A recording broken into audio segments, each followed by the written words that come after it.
ناظرین گرامی السلام علیکم ورحمۃ اللہ وبرکاتہ۔ آج کی بات خاص بات میں آپ لوگوں کا استقبال ہے۔ ناظرین گرامی میں انصار عزیز ندوی اس وقت دن بھر سے آئی ہوئی کچھ اہم ترین خبروں کی مختصر تفصیلات لے کر حاضر ہوں۔ تفصیلات میں جاؤں اس سے پہلے آپ لوگوں سے جو درخواست ہوتی ہے اس پر توجہ کرنے کی اپیل ہے۔ آئیے پہلی خبر کی جانب بڑھتے ہیں۔ لوک سبھا میں قائد حزب اختلاف اور کانگریس کے سینئر لیڈر راہل گاندھی نے 20% ایتھنول کی ملاوٹ والے پیٹرول کے خلاف ایک ویڈیو پیغام جاری کرتے ہوئے مرکزی حکومت کو سخت تنقید کا نشانہ بنایا۔ ویڈیو میں وہ ایک کار کے پاس جاتے ہیں، اس کی پیٹرول ٹنکی کا ڈھکن کھولتے ہیں اور E20 پیٹرول کے بارے میں بات کرتے ہوئے کہتے ہیں، دال میں کالا نہیں، پوری دال ہی کالی ہے۔ پنجاب میں سرکاری ملازمتوں کے دعووں، بھرتی کے عمل اور امتحانی نظام کی شفافیت کو لے کر کانگریس نے عام آدمی پارٹی حکومت کو سخت تنقید کا نشانہ بنایا۔ پنجاب کانگریس کے رہنماؤں نے حکومت سے مطالبہ کیا ہے کہ وہ سرکاری ملازمتوں سے متعلق اپنے تمام دعووں کی حقیقت عوام کے سامنے لانے کے لیے ایک مفصل وائٹ پیپر جاری کرے۔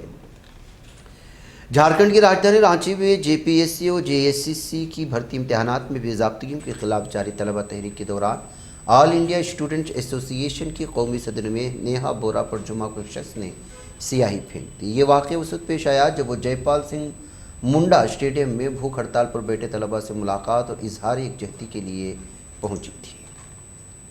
پارلیمنٹ کے مانسون اجلاس کے دوران کانگریس کے ارکان پارلیمنٹ نے وزیر داخلہ امت شاہ کی ایوان میں عدم موجودگی پر سخت اعتراض کرتے ہوئے الزام لگایا ہے کہ وہ اپوزیشن کے سوالوں کا سامنا کرنے سے گریز کر رہے ہیں، اسی لیے پارلیمنٹ میں نہیں آ رہے۔ کانگریس نے یہ بھی کہا کہ راہل گاندھی کے پریاگ راج میں مجوزہ پروگرام کو اجازت ملنا جمہوری اقدار کی فتح ہے۔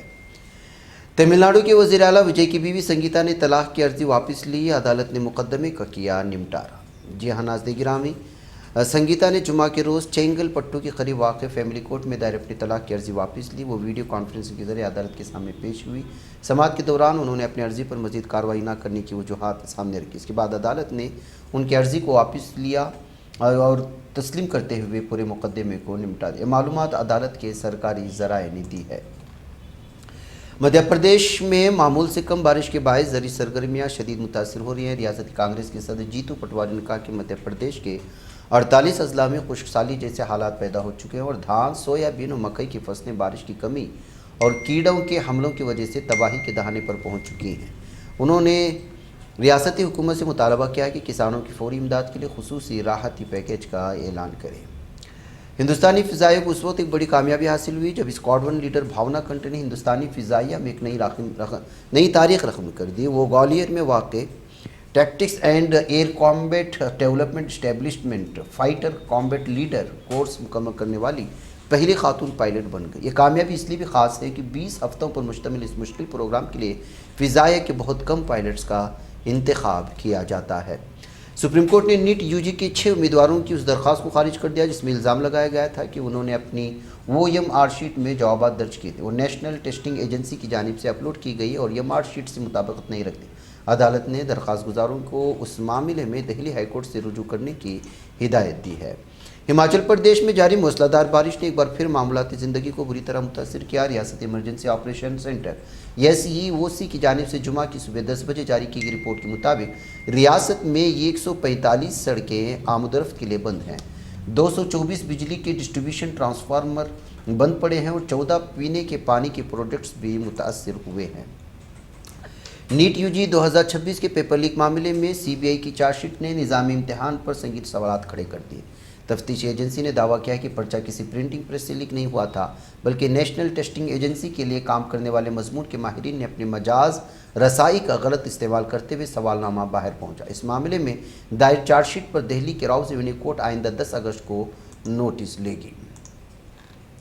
ادھر سابق رکن پارلیمنٹ مرحوم عتیق احمد کی جیل میں بند دونوں بیٹوں علی اور عمر کو چھوٹے بھائی آبان کی جنازے میں شرکت کے لیے الہ آباد ہائی کورٹ نے جمعہ کی سحر پر 3:30 بجے پیرول منظور کر لی۔ عمر لکھنؤ، علی جھانسی جیل میں قید ہیں۔ دونوں کو 4 سال میں پہلی مرتبہ پیرول ملی۔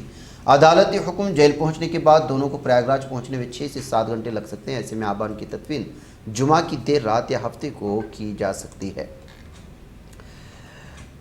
بیدر یشونت پور ایکسپریس ٹرین میں دھواں اٹھنے سے مسافروں میں خوف و ہراس پھیل گیا ہے۔ بیدر سے یشونت پور جانے والی ٹرین جب تلنگانہ کے ضلع سنگا ریڈی ظہیر آباد اسٹیشن پر رکی ہوئی تھی تو ریلوے حکام نے انجن سے دھواں نکلتے ہوئے دیکھا۔ اس کے بعد آگ بھی بھڑک اٹھی، جس پر فوری طور پر فائر بریگیڈ کو اطلاع دی گئی۔ نقصان کی کوئی اطلاعات نہیں۔ ریاست تلنگانہ ضلع وقار آباد کے تانڈور میں ایک زیورات کی دکان پر 5 رکنی گروہ نے گاہکوں کی طرح داخل ہو کر نہایت چالاکی سے 10 گرام وزنی سونے کی چین چوری کر لی۔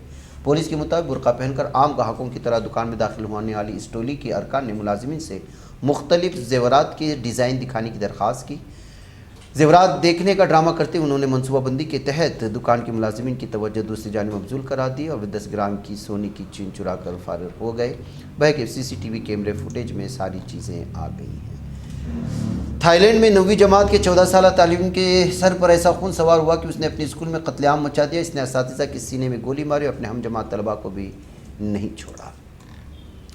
اقوام متحدہ کے بچوں کے فنڈ یونیسیف نے اس بات کی تصدیق کی کہ اکتوبر سن 2025 میں جنگ بندی کے اعلان کے بعد سے 300 دن کے دوران غزہ کی پٹی میں کم از کم 300 بچے شہید ہوئے۔ اس نے جنگ کے خاتمے کے وعدوں کے باوجود بچوں کے مسلسل جانی نقصان پر شدید خبردار کیا ہے۔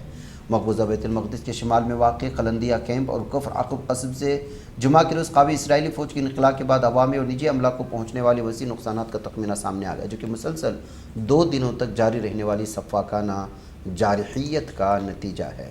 گزشتہ 24 گھنٹوں کے دوران قابض اسرائیل کی فورسز کی سرپرستی میں یہودی آباد کاروں کے غنڈہ گرد گروہوں نے مقبوضہ مغربی کنارے اور مقبوضہ بیت المقدس کے مختلف علاقوں میں پے در پہ حملے اور دھاوے بولے، جن کا بنیادی ہدف زرعی اراضی، املاک اور مبارک مسجد الاقصیٰ تھے۔